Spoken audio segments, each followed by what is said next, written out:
Hey, what's going on, everybody? Welcome back to the channel. Real Sports Updates here, back again with another video. So, I wanted to get into this. You guys see the title, you see the thumbnail. There is a lot of questions, running rampant right now about the Derwin James extension. He has, he's been in camp, he's been there present, but he has not participated. As far as practice goes, even individual drills and stuff, he's holding out, he's holding in, but still holding out, kind of thing. Understandable, right? He doesn't want to get hurt. He wants to get paid.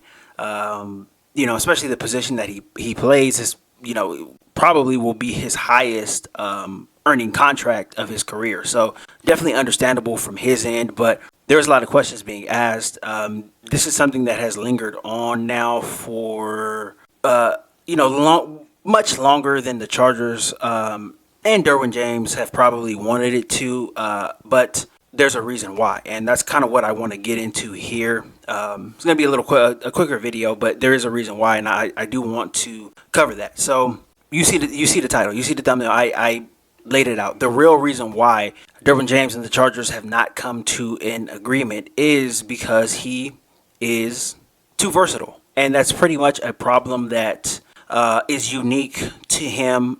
This has happened before in the NFL where guys who are not necessarily just a one position player, they kind of don't fit into that box, and Derwin James is that guy, right? He doesn't really fit into the box, so just calling him a safety, just calling him whatever position he's playing, he can do a lot of things, on the field.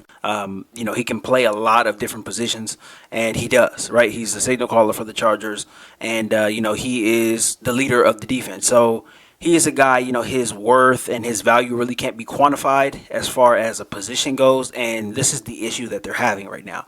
Now, before I get into, I have a quote from Brandon Staley that kind of, it kind of, gives you a insight to what the Chargers are thinking, and probably what Derwin James is thinking as well too.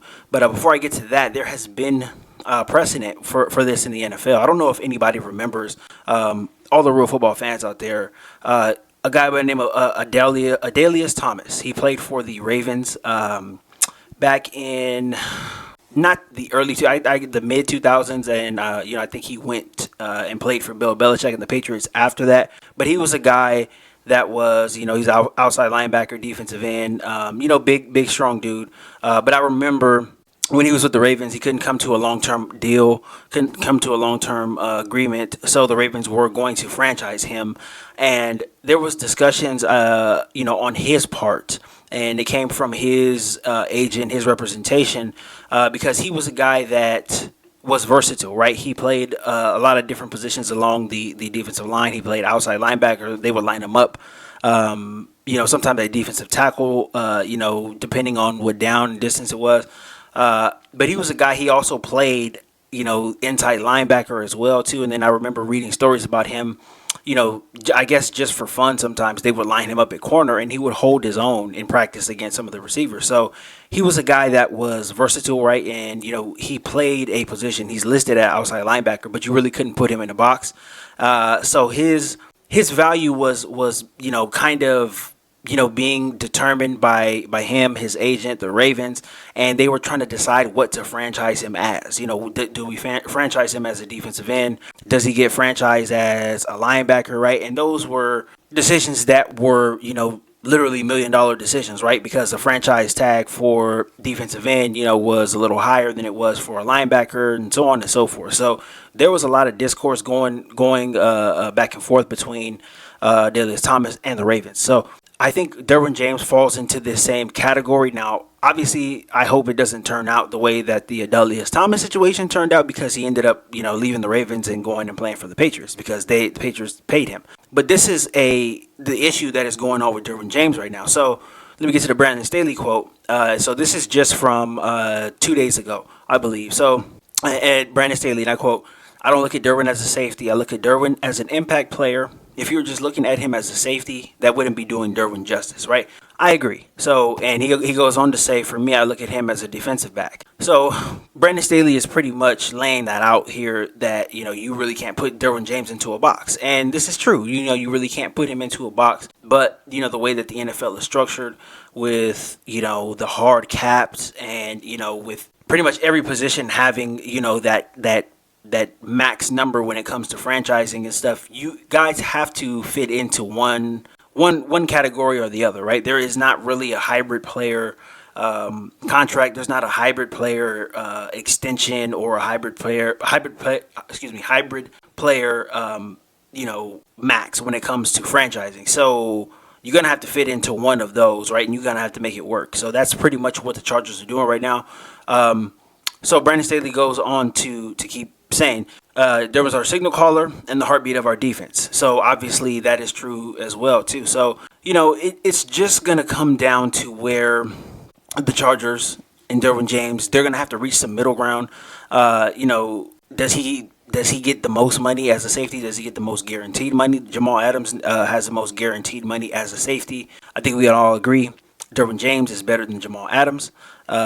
Does he get the most per year? It just depends on what he's looking for. Minka Fitzpatrick is getting the most per year, average annual salary right now. So it just really depends on what Derwin James is looking for, or is he looking for a combination of the two? If he is, it could be a little difficult to get there. But I think, Brandon Staley's quote is a real it's a real lens and a real window into the negotiations that are going on between Derwin James and the Chargers. Now, obviously, this has been a very cordial thing between both. There really hasn't been any bad stories coming from either side.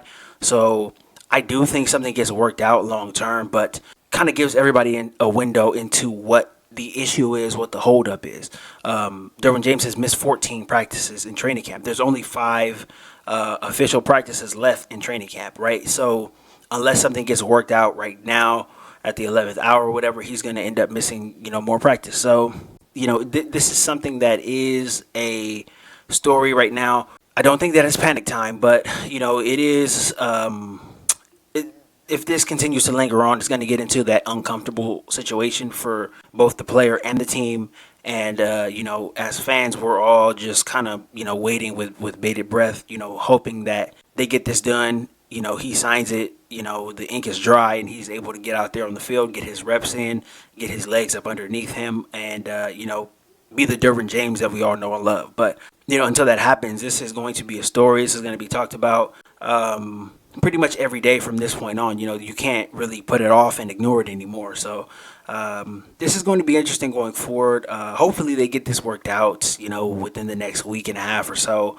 The next preseason game is on Saturday against the Cowboys. Hopefully they get it worked out before then. I'm really hoping that they do.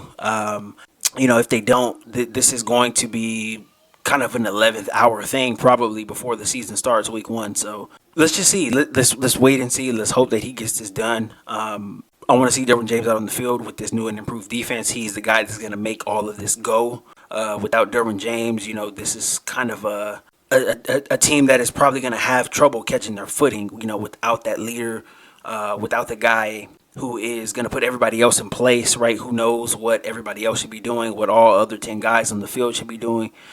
Without him, it's going to be a very rough game or whatever if he misses any time, if he does miss any time. But, hopefully they get it worked out.